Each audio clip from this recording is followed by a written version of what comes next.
the environmental justice movement has really pointed out the urban enclosures of environmental. So I think environmental degradation in its broadest sense. Okay. Another form of enclosure is regressive tax policy. And I mean, you kind of spoke to that with the lights. Why would you take a public lighting system and privatize it? But things are constantly being privatized. Public utilities are being privatized. Public parks are increasingly privatized, and sometimes in ways we don't recognize. So this is, again, kind of fish describe water. So for example, in Manhattan, there's a wonderful little park called Madison Square Park. Some of you have probably been there. It's at 5th and 23rd. And it's a little park. And it's a very beautiful little gem of a park in a very bustling part of Manhattan. And so the city of New York, in order to pay for this park, every so often allows corporations to contribute. If they contribute enough money, they can have the park to themselves for a day. And they can bring all their employees there, you know, or do whatever they want with it for a day. Okay? And so most of us, including me when I first heard it, I thought that's a very clever way to get corporations involved. But what this friend of mine said is, you know, she works all the time. The only time she can go, she lives near Madison Square Park, the only time she can go there is on a Saturday, and it's the Saturdays that the corporations always buy the park. So for anyone who can only go there on a Saturday, the park is enclosed. It's supposed to be a public park that's open to the public all the time. But vast swaths of the public who can only go there on a Saturday are enclosed out of it. So even things that seem kind of benign, they wind up, you know. And so what will happen eventually when the city of New York can't pay for any parks, and every single day it belongs to somebody, and maybe 2 days a week it's open to the public, okay? Another example was the Golden Gate Bridge, where I am. Golden Gate Bridge is very expensive to maintain, so some enterprising corporation said, well, if you'll hang a banner off the Golden Gate Bridge, okay, you know, brought to you by so-and-so, we'll help pay for it. So the city of San Francisco is like, oh, that's a great idea, okay? And this is an example of where every once in a while people recognize their commons. Because here's a scenic view. Is that the most important thing in life, a scenic view? No, I mean compared to poverty or racism, no, it's not that important. But in fact, it is something we all enjoy. It's what's called a non-rival. That is my ability to enjoy the view. If you enjoy it, I don't have less ability to enjoy it. It's like radio waves. A lot of people can use them. There's not a limited amount. So we look out there and we're like, no, we do not want to see Dasani water, a banner on the Golden Gate Bridge. And people had a fit about it.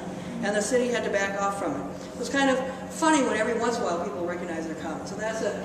But there are a lot more examples of regressive tax policy. Of course, mostly that allow people to amass these massive amounts of wealth. So for example, the Bill Gates Foundation, okay? Bill Gates being at one time the wealthiest man in the world. Now he's actually not, but he's been outdone by Carlos Slim, who's in Mexico, who owns most of the infrastructure of the technological infrastructure of Mexico. But Gates and Buffett have gone together and formed this foundation, and it's the largest foundation in the world. Okay, it gives away so much money that if it were a single economy, there would be 48 countries whose gross domestic product is less than they're giving away. Now, I think that Bill Gates, and especially Warren Buffett, I like very much, they give to good things. So a lot of us haven't really protested that because they give to good things.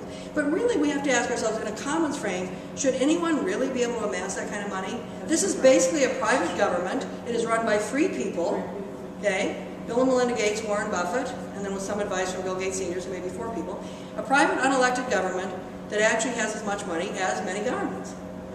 Is that right? It doesn't really matter whether they are really good people or not. Okay? We can only be grateful that they are not horrible people, like the Waltons or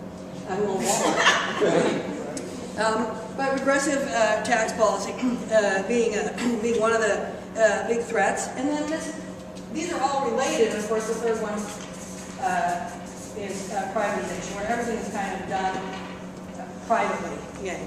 And one of the ways that this works, in addition to the kind of thing we might think about from tax policy, is that people become very privately focused. Okay, so they live in gated communities. Instead of actually going out on your bicycle like you are, going out for a walk, they go to a private gym. They belong to a gym, and only certain people can come to that. Okay? Private school. Private school. Playgrounds get neglected, okay, in return for kind of more enclosed little play groups. Okay? And also, I think for a lot of us, I see it in myself with, as I get older, I'm 56, so I think about, well, retirement. How much money do I need for retirement? And we think about that, you know, some people are old enough to think about, what do I need for retirement? How much money do I have to put away? Okay? So I just kind of tell a funny story. I went to see my partner and I went to see a financial planner type, and he said, you know, help us figure out how much money we have to put away. So he goes through our lifestyle and how much we have and how much we've saved, which was not very much. And poor man. And he comes back and he goes, well, here's what you have to do. You have to save $68,000 a year. And you can retire when you're 74. Are you out of your mind? What am I supposed to live on between now and then? You know, and I can retire when I'm 74, and I was like, okay, well, we need plan B. But the reality is, if I'm to solve my security, my financial security problems privately, he's exactly right. This is what I'd have to say. I have public space or commons as their most favorite. Lisa? I like sidewalks and other places I can just interact with my neighbors. Waters of Blackwater and these mercenary armies. The United States operates an enormous mercenary army now. But you're right, out in space. So it's related to tax policy. We have 40% of all the money we spend in the federal government going to our military debt, to the military, and it's related to this. But it is probably separate. What else?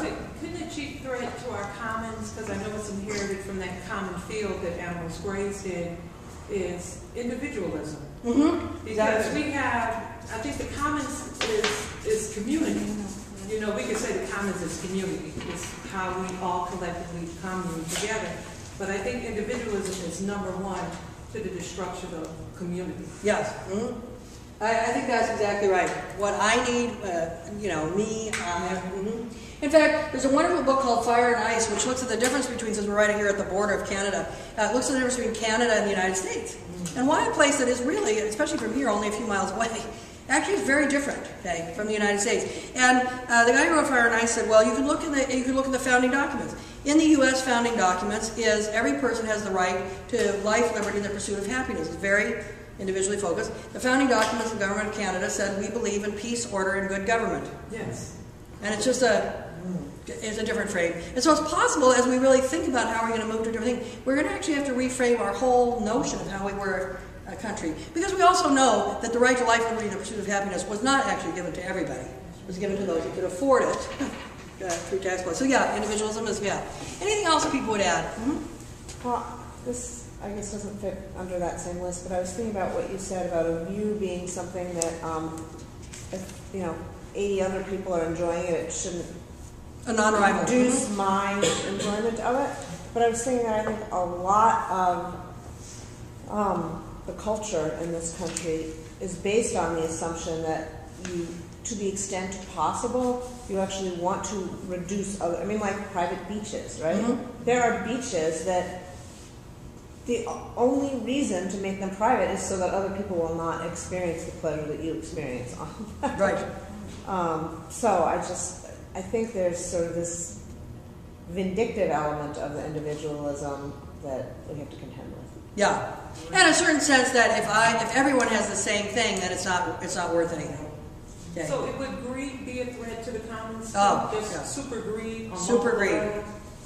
Greed is absolutely a big threat, and there's greed of individual personal greed, but there's also structural greed. Structures that allow people to amass. Even people might not be greedy. That, like Buffett, I think, is not necessarily a greedy person, but the structures allowed, he took advantage of structures that allowed him to amass massive amounts of money. So yeah, greed is absolutely part of it. Yeah. Is racism sort of an underlying common among the rest of the, I mean, I don't know if the conversation can be had without, you know, well, you look, race. When you really think about the effects of enclosure, okay, who does this affect most? Okay, people of color all over the world, okay. When you think about regressive tax policy, who does this drive into poverty? Okay, I mean, poor people. There are poor white people, but is disproportionately people of color. 80% of poor white children in Metro Detroit go to middle class schools. Okay, so there we go. Yeah.